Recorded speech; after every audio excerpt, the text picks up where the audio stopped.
अस्सलाम वालेकुम वरहमतुल्लाहि वबरकातुहू। ईद उल अज़हा के दिन रसूल अल्लाह सल्लल्लाहु अलैहि वसल्लम की सुन्नत मुबारका। नंबर 1, नमाज फ़जर जल्दी अदा करना ताकि ईद की तैयारी के लिए वक्त मिल सके। नंबर 2, गुस्ल करना या नहाना।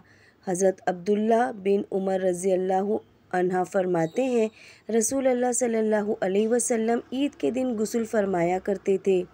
नंबर 3, मिसवाक करना।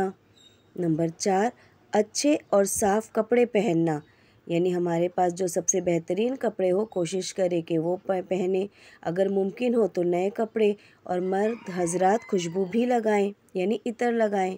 नंबर 5, कुर्बानी से पहले कुछ न खाना।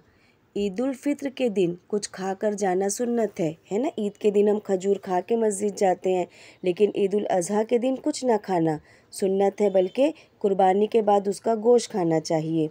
नंबर 6, तकबीरात तशरीक का आगाज़, यानी फ़जर की नमाज के बाद से ही शुरू कर देना चाहिए पढ़ना। अल्लाहु अकबर, ला इलाहा इल्लल्लाह, वल्लाहु अकबर वलिल्लाहिल हम्द। 7, पैदल ईदगाह जाना। हज़रत अलग फरमाते हैं, रसूल अल्लाह सल्लल्लाहु अलैहि वसल्लम ईद के दिन पैदल चलकर ईदगाह जाते थे। नंबर 8, ईदगाह और वापसी के रास्ते मुख्तलिफ रखना, यानी एक रास्ते से जाना और दूसरे रास्ते से वापस आना। नंबर 9, नमाज ईद बग़ैर अज़ान व अकामत के अदा करना। नंबर 10, नमाज ईद से पहले और बाद कोई नफिल नमाज ना पढ़ना। नंबर 11, ईद के खुतबे का सुनना भी सुन्नत है, अगरचा फ़र्ज़ नहीं है, यानी सवाब सुन्नत का मिलेगा अगर हम खुतबा सुनेंगे। नंबर 12, कुर्बानी करना, अगर साहिब इस्तिआत हो, कुरान करीम में है तर्जुमा, तो अपने रब के लिए नमाज पढ़ और कुर्बानी दे।